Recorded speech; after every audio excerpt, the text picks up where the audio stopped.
Hello friends, digital marketing की CI series में आपका स्वागत है। पिछले सेशन में हमने देखा किस प्रकार से आपने इमेजेस, वीडियोस इत्यादि बनाए।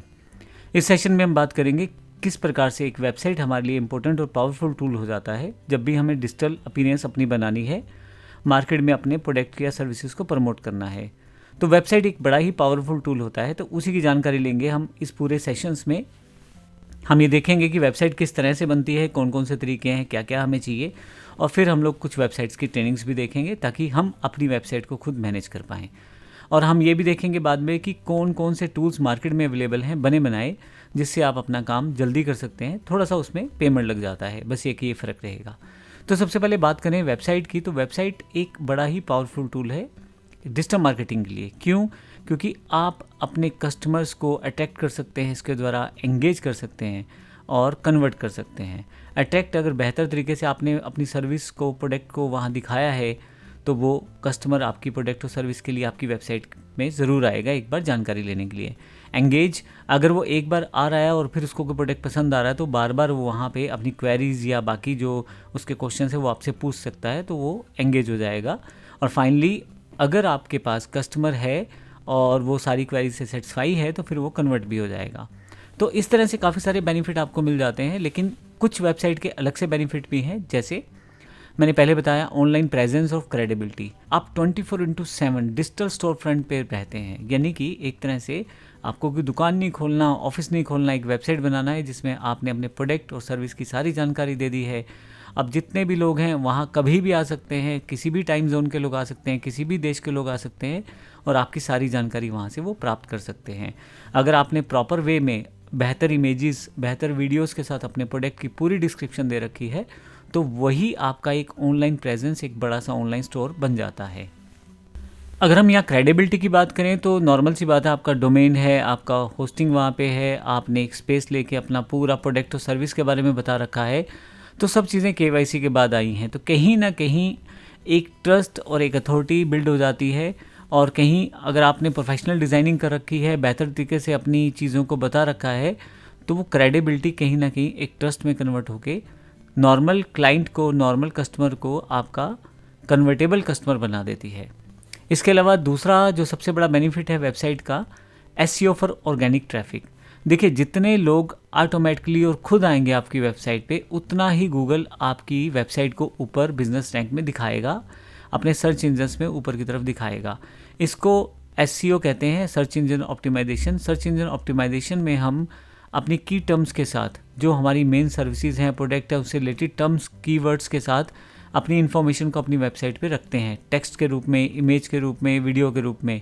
और कहीं ना कहीं कस्टमर उन सब चीज़ों को देख के हमारी साइट पे आते हैं और ये एक ऑर्गेनिक ट्रैफिक का सबसे बड़ा मीडियम रहता है। अगर आप ब्लॉग्स लिखते हैं, प्रोडक्ट पेजेस बनाते हैं, लैंडिंग पेजेस बनाते हैं, तो कहीं ना कहीं ट्रैफिक आपके पास काफ़ी सारा आता है।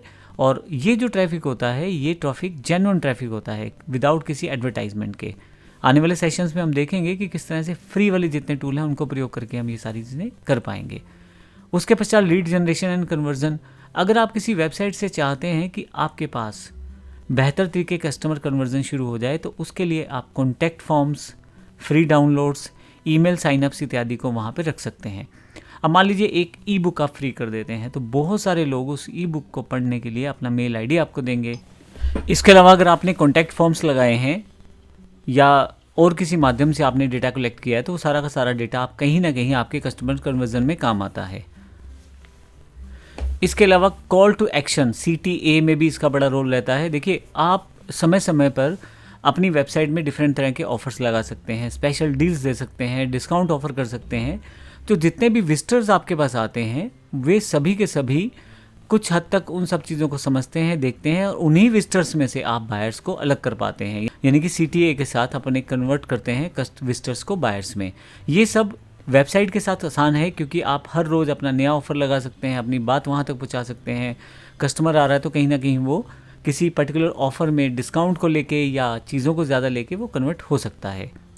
इसी तरह से आपके पास सोशल मीडिया और ऐड इंटीग्रेशन के लिए भी वेबसाइट होना ज़रूरी है। देखिए, जब आप सोशल मीडिया पे ऐड देंगे या कोई ऐड बनाना चाहेंगे, फ्री की एडवर्टाइजमेंट करना चाहें या पेड एडवर्टाइजमेंट में, दोनों प्रोसेस में कस्टमर को ट्रस्ट चाहिए। ट्रस्ट फैक्टर कहीं ना कहीं वेबसाइट से आता है। इसके अलावा आप अपनी रीच अगर बढ़ाना चाहते हैं तो आपकी वेबसाइट पे चैटबॉट्स रहते हैं, मीडिया लिंक्स रहते हैं, शेयर बटन्स रहते हैं। तो कहीं ना कहीं सोशल मीडिया लिंक्स के ज़रिए आप अपनी वेबसाइट्स के थ्रू ही अपने प्रोडक्ट या सर्विस को शेयर कर पाते हैं। इसके अलावा अगर आप पेड एडवर्टाइजमेंट में जाते हैं, गूगल, फेसबुक, इंस्टा की पेड एडवर्टाइजमेंट पे चले जाएंगे, तो वहाँ से भी जो आप एडवर्टाइजमेंट लगा रहे हैं उसको भी एक यूआरएल देके अपनी वेबसाइट पे ट्रांसफ़र कर सकते हैं। तो अल्टीमेटली आप अपनी वेबसाइट को लिंक कर सकते हैं डिफरेंट एड्स के साथ। तो आपके पास ट्रैफिक डाइवर्ट होना शुरू हो जाता है, यानी कि काफ़ी सारे लोग आपकी वेबसाइट में आना शुरू हो जाते हैं। अब अगर आपका प्रोडक्ट और सर्विस बेहतर है तो कहीं ना कहीं आपके पास कन्वर्जन के चांसेस ज़्यादा हैं। एनालिटिक्स और कस्टमर इनसाइट्स में भी वेबसाइट का बड़ा इंपॉर्टेंट रोल रहता है। डायरेक्ट आपके पास कोई टूल अगर नहीं भी है आपकी वेबसाइट में, तो भी गूगल एनालिटिक्स, फेसबुक पिक्सल के साथ और भी कुछ सॉफ्टवेयर्स आते हैं जैसे हीट मैप्स है, ट्रैकिंग पिक्सल्स हैं, इसके साथ आप विजिटर बिहेवियर को चेक कर सकते हो। कौन सा व्यक्ति कौन सा पेज खोल रहा है, कितनी बार हमारे पास आया है, वो कौन सी जगह जाके रुका है। मान लीजिए कोई हमारे पास पेमेंट देने के लिए रुका है तो वो पेमेंट गेटवे तक आ गया है, या वहाँ जाके उसने ऑर्डर प्लेस करते करते रुक गया, या किसी पर्टिकुलर डील वाले पेज को वो ज़्यादा देख रहा है। तो हमें कस्टमर इनसाइट्स के साथ ये पता लगता है कि हमारी कौन सी चीज़ बेहतर है। मान लीजिए आज हमने कोई ऑफ़र लगाया है LMS कोर्स का, MS ऑफिस का, और मान लीजिए आज की डील है 199 499 के बजाय। तो अगर मेरे पास ट्रैफिक ज़्यादा आ रहा है उस पर्टिकुलर ऑफ़र पे, तो इसका मतलब ये रहेगा कि ये जो ऑफ़र है ये ज़्यादा कामयाब है। इसी तरह से मान लो मैं कोई और ऑफ़र लगा देता हूँ 399 या 299, तो वहाँ पे अगर ट्रैफिक डाइवर्ट नहीं हो रहा, दैट मीन्स कहीं ना कहीं कुछ कमी है। तो इस तरह के इंसाइट्स के साथ हम कस्टमर को आसानी से अपने कन्वर्टेबल कस्टमर में प्रयोग कर लेते हैं या यूज़ कर लेते हैं उसे, ताकि वो हमारा एक जेन्युइन क्लाइंट बन जाए और फिर हमसे सर्विस या प्रोडक्ट लेता रहे। एक सबसे बड़ा इंपॉर्टेंट और कॉमन फैक्टर तो है ये शोकेसिंग आपके प्रोडक्ट और सर्विस की। देखिए, वेबसाइट एक ऐसी जगह है जहाँ पे आप इमेज लगा सकते हैं, आप वीडियो लगा सकते हैं, आप टेक्सचुअल यानी कि आर्टिकल्स लिख सकते हैं, आप ब्लॉग्स लिख सकते हैं, बहुत सारी चीज़ें आप अपनी वेबसाइट में कर सकते हैं, टेस्टिमोनियल्स ऐड कर सकते हैं। तो ये सारी चीज़ें आपके प्रोडक्ट की शोकेसिंग करते हैं। ट्रस्ट फैक्टर बढ़ाने के लिए आप अपनी कंपनी की इमेजेस लगा सकते हैं, अपनी टीम की इमेजेस लगा सकते हैं, ताकि जो व्यक्ति बात कर रहा है उसको थोड़ा सा पर्सनल लगे कि वो किससे बात कर रहा है, थोड़ा और ट्रस्ट बढ़ता है उससे। अगर आपने अपनी वेबसाइट में ई-कॉमर्स प्लेटफॉर्म को इंटीग्रेट किया है, आप कुछ ऐसा बेचते हैं कोई प्रोडक्ट या सर्विस, तो उसका बेनिफिट भी वेबसाइट के थ्रू ज़्यादा मिलता है।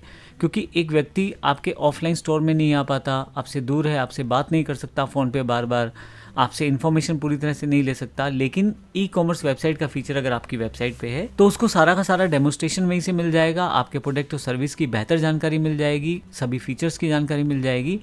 तो डायरेक्ट कस्टमर वहीं से जाके परचेज़ भी कर सकता है।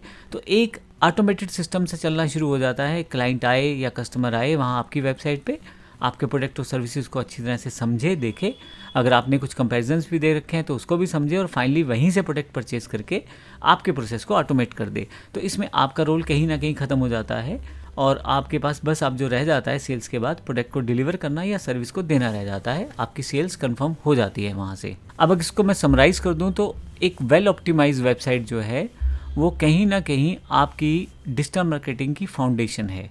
देखिए, अगर ढंग की वेबसाइट बनी होगी, आपके पास सारे फीचर आपकी वेबसाइट में अवेलेबल हैं, तो बहुत ज़्यादा चांसेस हैं कि कस्टमर आपके पास आएगा, बात करेगा, आपके प्रोडक्ट की तरफ अट्रैक्ट होगा, आप सभी फीचर्स बताएंगे, वो आपसे क्वेरीज करेगा तो कहीं ना कहीं इंगेज होगा, और फाइनली अगर उसको सब चीज़ें ठीक लगती हैं तो वो आपका एक कस्टमर आपके पास एक बायर की तरह आ जाएगा और एक परचेज़र की तरह आपसे गुड्स या सर्विसेज जो भी आप देते हैं अपनी वेबसाइट पे उसे परचेज़ कर लेगा।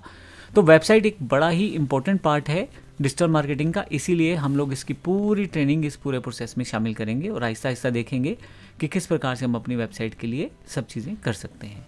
धन्यवाद।